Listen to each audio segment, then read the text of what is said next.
Mesdames et messieurs, nous sommes donc sur un petit instant océan déclenché par notre ami Toki.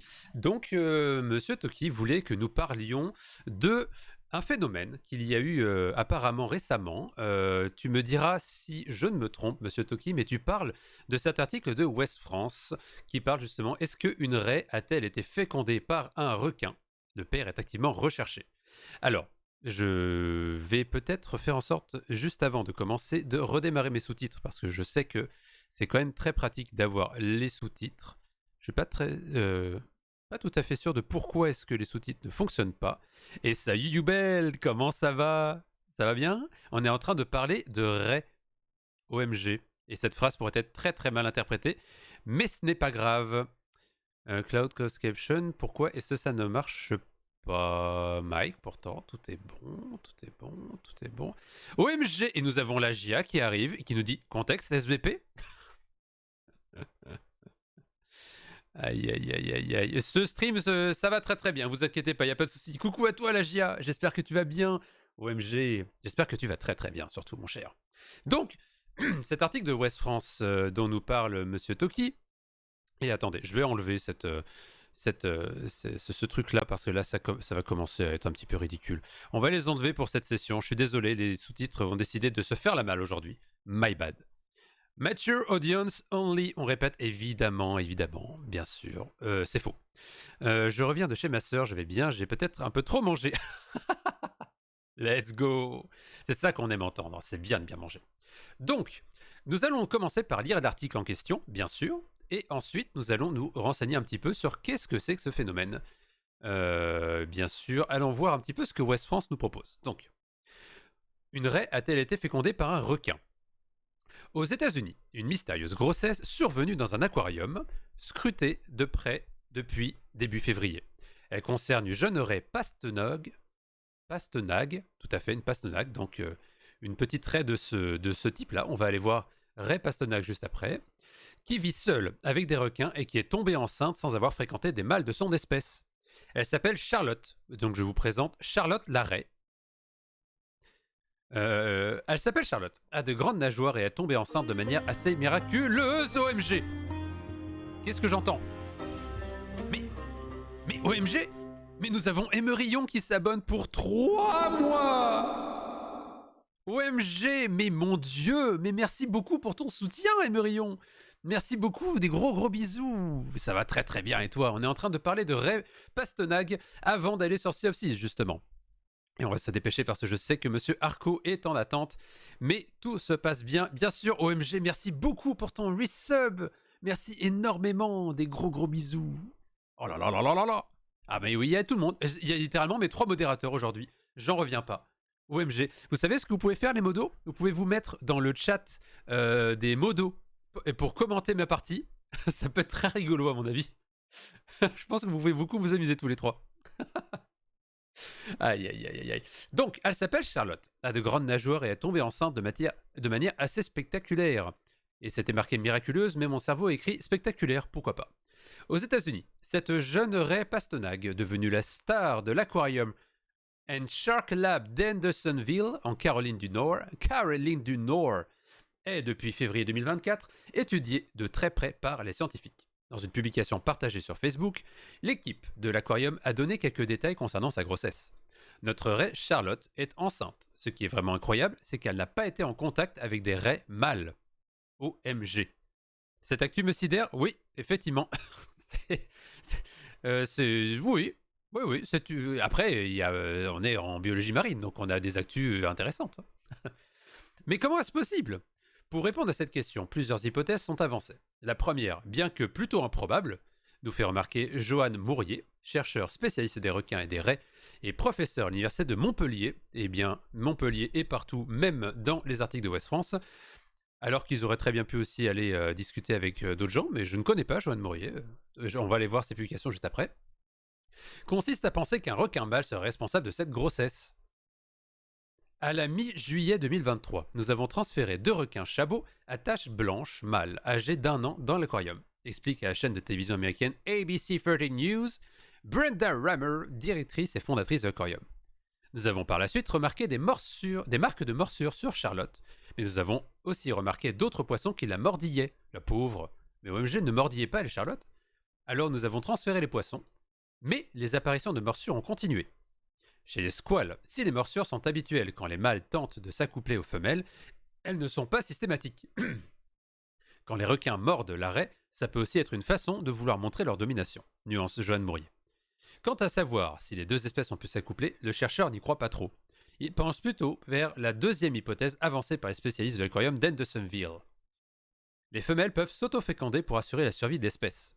On se rappelle notre ami je ne sais plus qui dans Jurassic Park qui dit « Life always find a way », bien sûr. Il pourrait s'agir d'un cas de parthénogénèse. Ce mode de reproduction où les œufs de la femelle s'autofécondent est assez répandu en captivité. L'aquarium de Hendersonville a déjà observé ce phénomène à 14 reprises chez un de leurs requins bambou, rapporte le magazine 20 minutes. Chez les raies, le phénomène est plutôt rare mais pas impossible. Quand les mâles ne sont pas assez nombreux, les femelles peuvent s'autoféconder pour assurer la survie de l'espèce, note Joanne Mourier. C'est probablement ce qui s'est passé avec la raie Charlotte. À la naissance, un simple test de paternité permettra d'infirmer ou de confirmer les différentes hypothèses. Mais, fait intéressant, si la grossesse s'avère être le résultat d'une parthénogénèse, les bébés qui naîtront seront obligatoirement des femelles. OMG, incroyable. Eh bien, alors, déjà, première question. Alors, avant de poser une question, on va déjà mettre du contexte. Nous sommes ici sur une actualité scientifique qui a été relayée par un média généraliste qui s'appelle Ouest France. Donc, en partant de ce postulat, il faut nous poser la question, évidemment, de où viennent les sources et de quelle est leur fiabilité. Parce qu'on sait évidemment que les médias généralistes peuvent faire du sensationnalisme. Donc, je vous mets en garde, bien sûr, sur tout ce qui a été mis ici. C'est important d'aller se renseigner. Donc, première chose qu'on va aller voir, c'est évidemment... Qu'est-ce que c'est qu'une raie pastenague? Daciatia pastanica. Donc déjà, allons voir. Qu'est-ce que c'est qu'une raie pastenague? Parce qu'il faut commencer déjà par ce petit truc quand même. Hein. La raie pastenague, ou pastenague commune, est une espèce de raie de la famille des Disiatidés. On la rencontre dans le nord-est de l'océan Atlantique, ainsi qu'en mer Méditerranée et en mer Noire. En mer Méditerranée parce que c'est la raie pastenague. Elle prend un peu de pastenague avec un bon petit pastis. Alors attendez, j'ai le truc exactement pour ça. Il est où? C'est honteux. Merci René. Elle habite généralement des fonds sableux ou vaseux, des eaux côtières jusqu'à 60 mètres de profondeur. Elle s'enfouit souvent dans les sédiments, comme souvent des raies. Ma source est Science et Avenir, un poil plus sérieux je pense. Ah bah oui, mais tu ne m'as pas proposé, tu m'as pas donné le lien mon cher. Mais je veux bien le lien, tiens, je vais regarder vite fait avant d'aller vers la suite. Mesurant généralement 45 cm de diamètre, la raie pastenague possède une queue fine dotée d'un aiguillon venimeux. Elle est reconnaissable à sa coloration unie et à sa police. Elle a un dard électrique extrêmement dangereux. Ah bon? Ah ouais. Donc c'est de là d'où vient l'inspiration dans Dave the Diver des raies électriques. C'est pas le lien, mais c'était les mêmes infos dedans. C'est bon, mais de toute façon, je m'en doute, y a pas de souci. La raie pastenague se nourrit principalement de crustacés vivant au fond de l'eau, mais aussi de mollusques, de vers polychètes et de petits poissons. Elle est vivipare aplacentaire, c'est-à-dire que les embryons sont nourris par le vitellus et plus tard par l'histotrophe, le lait utérin produit par la mère. Les femelles mettent au monde 4 à 9 petits, 2 fois par an, dans des eaux peu profondes, après une période de gestation de 4 mois.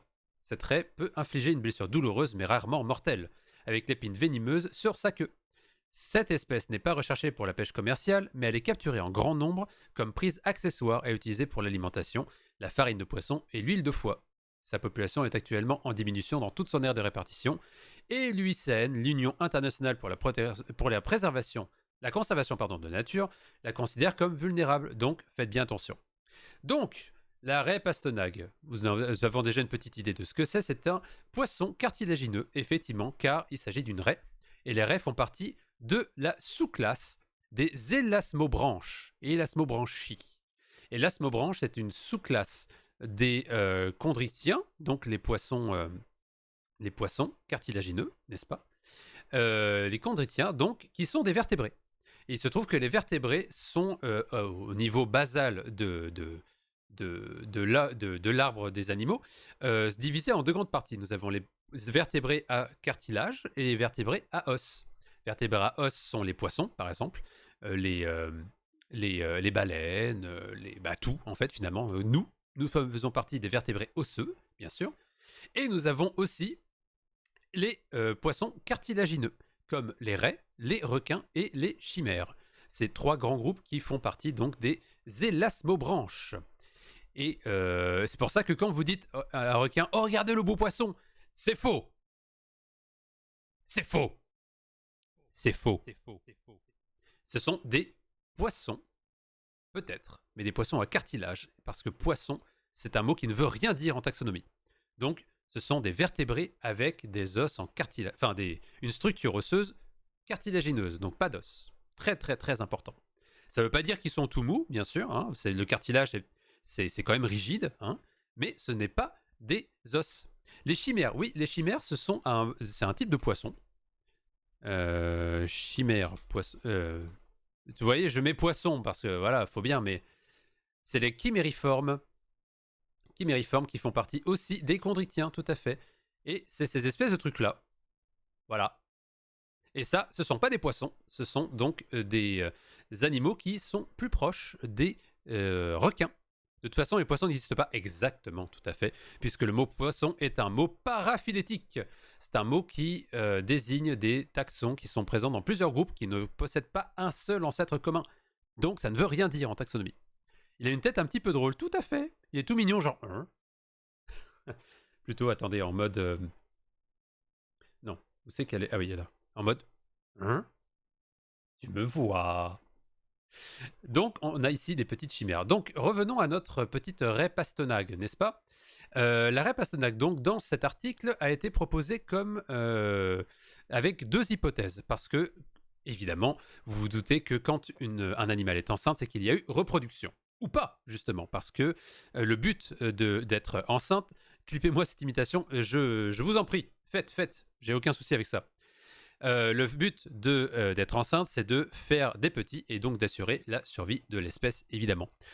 Chez la plupart des animaux, et là je parle bien des animaux et pas de tous les êtres du vivant, bien sûr, en général, la reproduction chez les animaux est faite de façon sexuée, c'est-à-dire qu'il faut un mâle et une femelle, donc c'est-à-dire des individus de sexe masculin et un individu de sexe féminin, pour qu'il y ait accouplement, distribution de gamètes mâles, gamètes femelles, fécondation et création d'un embryon pour avoir justement un petit.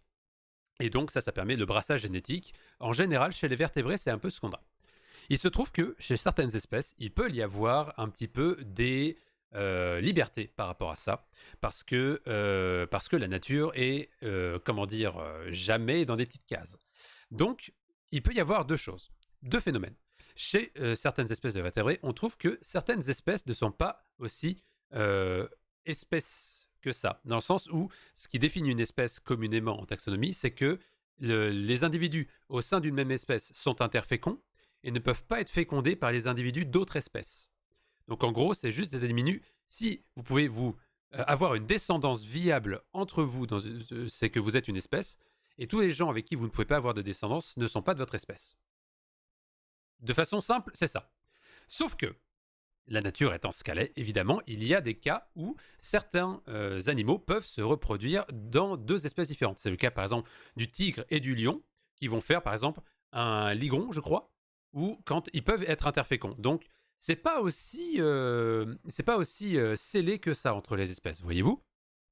Donc, la première espèce qu'ils auraient pu, la première hypothèse, pardon, que les chercheurs ici et que les gens de l'aquarium ont proposé, c'est qu'il y avait justement un cas de fécondation interspécifique, donc que la raie a été fécondée par des requins mâles qu'il y avait dans le même aquarium. Ils ont essayé de voir justement avec le fait que lors de l'accouplement chez les requins, il y a souvent des cas de morsure pour faire en sorte de tenir la femelle pour que le mâle puisse faire ce qu'il a à faire. On parle évidemment, bien sûr, de requins. C'est très important. Donc, c'était une solution. Sauf que, d'après les chercheurs, et nous allons voir ce qui est... Est-ce que je peux avoir mon... Ok. Johan Murier, je crois, c'est ça Requin. Enfin, Montpellier, c'est l'université de Montpellier. Johan Mourier, voilà. D'ailleurs, j'aurais dû aller voir sur Researchgate, fantastique. ResearchGate, donc c'est quand même quelqu'un qui a beaucoup de publications. Alors, si vous ne connaissez pas ce lien, ce site ResearchGate, c'est un très bon site qui permet justement de regrouper les profils scientifiques des chercheurs. J'en ai un moi-même, bien sûr, sur ResearchGate, et vous pouvez voir justement les publications et des statistiques sur est-ce que les publications ont été lues et est-ce que les articles ont été cités, bien sûr. Donc là, c'est quelqu'un qui a quand même un très très grand nombre de citations, donc on peut être assez cohérent en disant que c'est quelqu'un qui a, on va dire, une légitimité dans le milieu, on va dire ça comme ça. Voilà. Et donc, si on regarde, effectivement, il s'intéresse à la génétique, à la conservation, à l'écologie marine. Donc, c'est très très bien. Et surtout au niveau des requins. Donc, là-dessus, on peut être assez confiant sur ce que propose justement cet expert dans l'article. Donc, renseignez-vous bien sur les profils des gens, sachant que là, je le fais assez rapidement parce qu'on est en stream, mais il faudrait aller dans ces publications, aller checker les sources plus de façon importante, etc. etc. Mais je vais rester assez rapide parce que nous avons beaucoup de choses à faire et que les instants océans sont quand même censés à rester petits. À rester courts dans le sens. Mis sur Discord, OMG. Mais merci les amis. N'hésitez pas à clipper, j'adore les clips de toute façon. Et vous verrez que j'ai mis aussi plein de clips que vous avez fait le week-end dernier en feature sur la chaîne qui sont exceptionnels. Voilà. Donc si vous faites des clips, nommez-les bien. Et je les mettrai en avant sur la chaîne parce que c'est trop cool d'avoir ce contenu-là. Donc, la première, toi aussi tu as une page social, let's go. Ouais, j'avoue que moi je suis assez fier quand même de mon ResearchGate. Bon, je vais pas vous le montrer pour des raisons évidentes en stream, mais je suis assez content quand même de ça, dans le sens où, tu sais, je suis un chercheur, j'ai pas beaucoup d'articles, mais j'ai quand même quelques citations, donc ça fait plaisir. Donc ça c'est fait. Donc on a renseigné Monsieur Johan Mourier, bien sûr, et donc la deuxième hypothèse qu'il proposait, c'était que la femelle raie, étant donné qu'elle était toute seule dans son aquarium depuis, j'imagine, un certain temps, je sais pas, quel âge elle avait? 1 an? Ouais, âgée d'un... Non, c'est les requins qui étaient âgés d'1 an. Donc je sais pas quel âge avait la raie. Mais mettons, par exemple, on peut très bien s'imaginer que la raie était toute seule dans son aquarium, donc elle ne connaît que cet aquarium parce que probablement elle était en captivité. Donc, elle peut se dire « Merde, je suis la seule représentante de mon espèce. Aïe !» Donc, disons que si on était en espèce humaine, bah, dans ce cas-là, ce serait FF. On serait plus ou moins décédé, je pense, parce qu'à date, il n'y a eu qu'un seul moment où une parthénogénèse a été décrite et c'est disons, mythologique. Voilà, on ne va pas s'étendre sur le sujet, mais vous-même, vous avez la ref. Si, toi-même, tu sais. Mais a priori, pour l'instant, notre espèce n'est pas capable de faire ça. Donc, leur deuxième hypothèse est que cette femelle a pu s'auto-féconder, donc faire en sorte que les gamètes qu'elle produit, donc des gamètes femelles, puissent justement donner lieu à des embryons qui puissent ensuite faire des individus adultes. Donc ça, c'est quand même assez exceptionnel, parce que ça veut dire qu'elle est capable d'avoir un mécanisme de création, de reproduction, mais reproduction toute seule. Donc, déjà, la première chose qu'il faut que nous allions voir, c'est est-ce que c'est possible? Est-ce que c'est quelque chose qui est documenté déjà ou pas du tout? Parce que on n'en sait rien. Piqûre, ah, c'est Stingray, c'est elle la Stingray. Ah.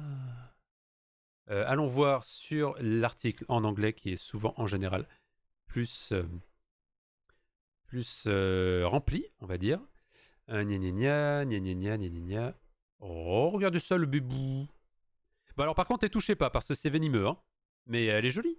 Oh, bébou. Tac, distribution habitat, biologie et écologie. Alors, viviparous, était une gustation. On va pas parler des parasites de l'arrêt, on s'en fiche un petit peu. D'ailleurs, un jour, il faudra qu'on parle de parasites. C'est quand même assez stylé. Donc là, ils en parlent pas, mais c'est pas grave. Donc, on va aller voir. Common. Stingray parthenogenesis. J'adore ce mot. Pourquoi parthénogenèse d'ailleurs, justement? Parthénogenèse, c'est le fait de genèse et parthéno. Parthéné, c'est la jeune fille en grec, et genèse, c'est la création. Donc, on crée à partir seulement d'un individu de sexe féminin. C'est-à-dire que il n'y a pas besoin de mâle pour pouvoir justement se reproduire. Parthénogenèse, c'est quelque chose qui est relativement courant, on va dire, dans la biologie, Et parmi les exemples que vous pouvez me citer, quelle espèce pourrait avoir une parthénogenèse que nous connaissons très très bien? Quelle espèce pourrait avoir un comportement de création d'individus sans les mâles? Je vous pose la question, j'ai déjà la réponse. How did aquarium see... Ah, bah voilà. Oh, cette tête. L'escargot. Ah tiens. Je pensais pas à l'escargot tout de suite, je t'avouerai, monsieur Toki. Je pensais plus à quelque chose de volant. Non, je suis pas sûr de l'escargot en vrai. Je pense que non. Regardez cette petite tête. Oh, on pourrait tellement en faire une émote cursed de ça. Genre... Attendez, je vais prendre un screenshot et je vais en faire une... Non, je veux pas faire ça. Je vais en faire imprime écran. Je pense que je vais en faire... Volant? Oui, oui, tout à fait. Quelle espèce volante créerait justement des individus sans avoir besoin de mâles? Stingray, donc une raie pastenaque dans un petit aquarium de Henderson, est devenue enceinte sans qu'il y ait de raie mâle. Donc là, il parle effectivement des Wolvions, donc c'est-à-dire des descendances entre un lion et un loup. Comment est-ce qu'on appelle ça? Un liou? Les abeilles? Exactement, monsieur Lico. Exactement, les abeilles. Vous avez la reine qui va pondre justement des œufs. Et elle peut pondre des œufs sans avoir besoin de mâle. Les cigognes, mais oui, bien sûr, Arthur. C'est faux. C'est non. Et donc, oui, les abeilles, tout simplement, elles vont faire des ouvrières sans avoir besoin de mâle. Et le seul moment où elles auront besoin de mâle, c'est à la fin de la saison, quand elles auront justement besoin de créer une nouvelle colonie ailleurs. Donc, c'est quand même assez incroyable. On sait de la parthénogenèse. Elles sont capables de se reproduire. Mais du coup, question suivante. Les individus, qu'est-ce que c'est? Eh bien, ce sont des clones, parce que vous n'avez pas de brassage génétique. Donc, quand vous êtes fécondé avec vous-même, vous n'avez pas de modification de votre matériel génétique d'une génération à l'autre. Donc, ce sont littéralement des clones que vous êtes en train de créer. Des clones de vous-même. Ce qui veut dire que, est-ce que nous pouvons avoir des mâles? Dernière question. Est-ce qu'il est possible d'avoir des mâles avec cette façon de faire? Dans le cas de l'arrêt, en tout cas. Nope, eh ben non, effectivement, puisque vous avez une femelle, il s'agit donc d'un clone femelle. Mais alors me direz-vous, comment est-ce qu'il est possible d'avoir des fourmis volantes, comme il est possible d'avoir justement des abeilles qui se deviennent des mâles? Eh bien, c'est avec des phénomènes, il me semble, alors je ne suis pas un spécialiste je ne suis pas un hyménoptère, un hyménoptérologue, un spécialiste des hyménoptères, mais il me semble que lorsque les larves sont nourries avec une certaine bouffe, la gelée royale ou des choses comme ça par exemple, on peut avoir justement la formation de mâles. Donc dans ce cas-là, il y a une réordonnation du matériel génétique pour faire en sorte qu'il soit possible d'avoir des mâles. Ne me prenez pas au mot là-dessus, faites bien attention, je ne suis pas sûr. Donc je vous le dis, mais je crois que c'est possible de cette façon-là. Voilà. Mais je ne suis pas un expert des abeilles, ni des fourmis d'ailleurs. Voilà, moi, ce sont des invertébrés, je les adore, mais j'avoue que ça me remonte un petit peu à loin. Donc si vous voulez corroborer ou me dire que c'est de la merde, n'hésitez pas à me le dire, bien sûr. Voilà. Donc, d'après cet article, on se pencherait plus justement sur le fait qu'il y aurait la possibilité de la parthénogenèse. Et d'ailleurs, fait assez intéressant, la parthénogenèse, c'est quelque chose qui n'est pas si rare dans le monde animal. Voilà. Ah, Round Stick Ray. Donc déjà, eux, on n'était pas avec une raie pastenague, mais avec Urobatis alari. Tiens, alors ça, c'est marrant, ça. Donc c'est pas la même espèce de raie. Bon, ok. Not to be confused, donc la Little Round Ray. Ok, ok. Donc si c'est pas la même espèce, c'est possible aussi qu'il n'y ait pas forcément la même chose que la raie pastenague. Parce que du coup, monsieur West France, vous avez dit raie pastenague, mais en fait, c'est pas une raie pastenague. C'est une raie ronde. C'est pas bien ce que vous faites. Vous êtes des mauvais journalistes. Non, je déconne. Mais il y a quand même quelque chose qui est important là-dedans. Parce que si vous dites que c'est une espèce par rapport à une autre, ce sont des espèces différentes. Donc ça veut dire qu'elles peuvent avoir aussi des comportements différents. Et par exemple, la parthénogenèse qui pourrait être possiblement vue chez la raie ronde n'est pas forcément possible chez la raie pastenague, par exemple. Donc ça, c'est assez important. Donc je comprends que c'est un article de vulgarisation dans un journal généraliste, mais quand vous faites un petit peu justement de la recherche sur les faits, justement, là on va quand même sur de The Scientific American, donc quelque chose qui est peut-être un peu plus spécialisé là-dedans, eh bien, on a d'autres informations. Donc, c'est assez important. C'est pas la même chose, c'est pas le même animal. Tout à fait. Exactement. Parce que, certes, ce sont des raies qui sont dans la même famille, mais vous voyez, par exemple, elles n'ont même pas le même genre. Urobatis versus le genre... merde, j'ai plus... l'autre, là. Au secours. Ouais, parce qu'en plus, elle est même pas... c'est même pas la même distribution. Ou alors, est-ce que c'est Scientific American qui a pas la bonne? Je sais pas. Ouais. Bon, après, ils ont pas dit non plus un éléphant à la place d'une raie. Peut-être, mais pour les spécialistes des raies, c'est un peu comme si tu avais dit ça. C'est important. Donc, effectivement, on va terminer là-dessus. A priori, ce serait comment dire, l'hypothèse qui serait retenue, qui serait qu'il y aurait un cas de parthénogenèse au sein de la raie. Et justement, la parthénogenèse, ce n'est pas, c'est encore quelque chose qui est en recherche, bien sûr, mais au cours de la méiose, c'est-à-dire la méiose qui est la division des cellules, on va dire, comment est-ce qu'on appelle ça déjà? Les cellules germinales, voilà, justement en cellules reproductives. Non, c'est ça, les cellules... Merde, je me souviens plus. Cellules germinales, ce sont les cellules reproductives ou ce sont les autres? Somatiques, non, c'est ça, j'y reviens. Cellules somatiques, ce sont les cellules qui sont ce qu'on est fait de nous, c'est-à-dire des cellules qui permettent de faire l'individu, voilà, qui ne sont pas dédiées à la reproduction. Et vous avez les cellules germinales, qui sont les cellules qui ont justement la possibilité de produire des gamètes pour la reproduction. Donc en gros, cette création, en général, en tout cas par exemple chez l'humain, passe d'un processus qui s'appelle la méiose. Donc plutôt que d'utiliser la mitose, qui vous permet de créer une cellule en 2 cellules, vous avez la méiose qui va créer une cellule en 2 gamètes. Et le matériel génétique est un petit peu différent chez les gamètes. C'est normal puisqu'ils sont ils sont destinés à se fusionner pour refaire justement une cellule qui va donner l'embryon. Donc, dans ce cas de parthénogenèse, il y aurait justement, lors de la méiose, le fait d'une fertilisation, donc avec des polar bodies, donc des cellules polaires, qui sont une partie justement des cellules germinales. Donc, il y a tout un micmac qui se fait à ce moment-là. Alors, comment est-ce que c'est déclenché? On n'en sait rien. Pourquoi est-ce que c'est déclenché? On n'en sait rien. Il y a encore beaucoup de choses qui sont faites là-dessus. Alors, par contre, ils disent un truc ici, que je vais peut-être lire parce que j'ai peut-être dit une bêtise, et auquel cas on va se corriger, bien sûr. Et donc la parthénogenèse, c'est quelque chose qui serait différent du clonage. Donc dans le cas du clonage, ceci créerait une copie exacte de la raie mère. Tandis que dans la parthénogenèse, parce qu'il y a à la fois l'œuf et un corps polaire qui ne contiennent seulement quelques portions du... Ah, ben oui. Mais oui, je suis bête. Je suis bête parce que j'ai oublié une chose. Dans le cas de la parthénogenèse, il y a méiose. Tandis que dans le cas du clonage, il n'y a pas méiose. Dans le cas du clonage, c'est que vous prenez un individu, vous faites pomme C, pomme V, oui j'ai un Mac, et ça vous donne un deuxième individu. Alors que ici, dans le cas de la parthénogenèse, il y a méiose. Donc ça veut dire une chose très très importante, c'est qu'il y a brassage génétique. En tout cas, brassage génétique, il y a sélection pour avoir justement la création de gamètes. J'avais oublié ça.